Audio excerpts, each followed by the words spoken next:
इस योजना के तहत मंदिरों में भगवान की पूजा करने वाले लोगों को पूजा करवाने वाले पुजारियों को और गुरुद्वारे में ग्रंथियों को हर महीने सम्मान राशि देने का प्रावधान है।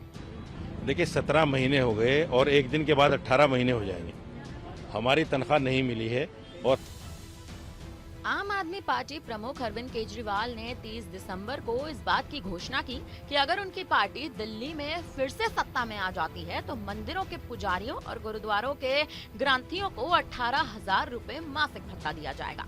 लेकिन दूसरी तरफ दिल्ली में वक्फ बोर्ड के तहत आने वाली मस्जिदों के इमाम अपनी रुकी हुई तनख्वाह को लेकर 30 दिसंबर को ही पूर्व मुख्यमंत्री अरविंद केजरीवाल के घर के बाहर एकत्रित हो गए और प्रदर्शन करने लगे। मौलानाओं का कहना है कि उनकी तनख्वाह पिछले 17 महीने से रुकी हुई है, जिसके कारण उन्हें गंभीर आर्थिक परेशानी का सामना करना पड़ रहा है। मौलानाओं ने ये भी कहा कि उन्होंने पहले भी 2 बार अरविंद केजरीवाल से मिलने का प्रयास किया था, लेकिन उन्हें समय नहीं दिया गया। मौलाना साजिद रशीदी के बयान लगातार सामने आ रहे हैं। उनका कहना है कि आज हम तीसरी बार अरविंद केजरीवाल के घर के बाहर पहुंच चुके हैं। पहले हमें बताया गया था कि शनिवार को हमें मुलाकात का समय दिया जाएगा, लेकिन जब हम शनिवार को पहुंचे तब भी मुलाकात नहीं हो पाई।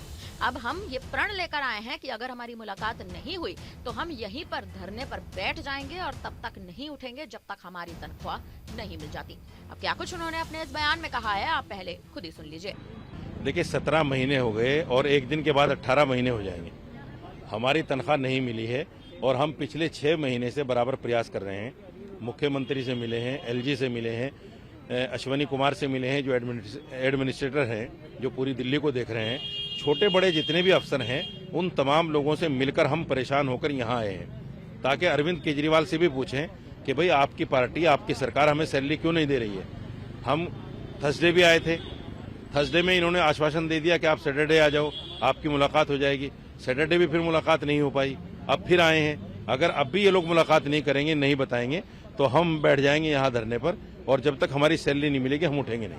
सरकार तो दावा करती है कि सभी तमाम काम किए जा रहे हैं मौलानाओं के लिए और जो सैलरी है टाइम टू टाइम दी जा रही है। तो हम जो खड़े हैं इसका मतलब गलत है।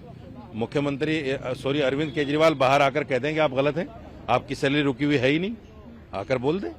हम तो ये कहते हैं आप आ जाएं बाहर, कैमरे के सामने बोल दें कि हमने आपको सैलरी दे रखी है, आप क्यों खड़े हुए हैं। यही तो चाहते हैं हम कि वो आकर बोल दें। 17 महीने आप बात कर रहे हैं कि लंबा वक्त है, तो क्या इस बीच में कभी कोशिश की मुलाकात करने की या बात करने की? पिछले 6 महीने से, मैं बता रहा हूँ, पिछले 6 महीने से हम प्रयास कर रहे हैं। मुख्यमंत्री से लेकर, गवर्नर से लेकर, अश्विनी कुमार से लेकर जितने भी छोटे बड़े अफसर हैं उन तमाम लोगों से हम बार बार, एक बार नहीं 50 बार मिल चुके हैं। और जितने भी हमारे छोटे बड़े लोग हैं सब मिलते हैं जाकर, लेकिन अभी तक कोई इसका समाधान नहीं निकला है। मुख्यमंत्री इस वक्त आतिशी हैं, क्या उनसे मुलाकात? उनसे भी मुलाकात की है हमने, 20 दिन हो गए मुलाकात से। मुलाकात की थी उनसे, उन्होंने हमें 4 दिन के लिए बोला था कि 4-5 दिन में हो जाएगा, लेकिन अभी तक नहीं हुआ, 20 दिन हो गए। राशिदी का आरोप है कि दिल्ली के सभी इमामों को वेतन देने का ऐलान करने के बहाने वक्फ बोर्ड के स्थायी इमामों के साथ ठगी की गई है। राशिदी ने कहा कि केजरीवाल जी ने साल 2020 में एक शिगुफा छोड़ा, दिल्ली के सभी इमामों को वेतन देने का ऐलान किया। जो हम परमानेंट लोग हैं, मैं भी 1996 से इमाम हूँ, उससे पहले से भी लोग थे, लेकिन इन्होंने कहा कि प्राइवेट मस्जिदों के इमाम को भी वेतन दिया जाएगा। अब सवाल ये है कि अरविंद केजरीवाल जो अब सरकार बनाने की प्लानिंग कर रहे हैं, एक बार फिर से दिल्ली में चुनाव जीतने की प्लानिंग कर रहे हैं और ये कहते नजर आ रहे हैं कि पुजारियों और ग्रंथियों को 18,000 का मासिक वेतन दिया जाएगा। आखिर अब इन ग्रंथों को वेतन देने के लिए अरविंद केजरीवाल क्या अपना पुराना चट्टा साफ कर पाएंगे? क्योंकि जिस तरह से इमामों की लगातार अगर आप देखें तो जिस हिसाब से विरोध प्रदर्शन अपने चरम पर पहुंचता नजर आ रहा है, अरविंद केजरीवाल के लिए अब यहाँ पर मुश्किलें साफ तौर पर बढ़ सकती हैं।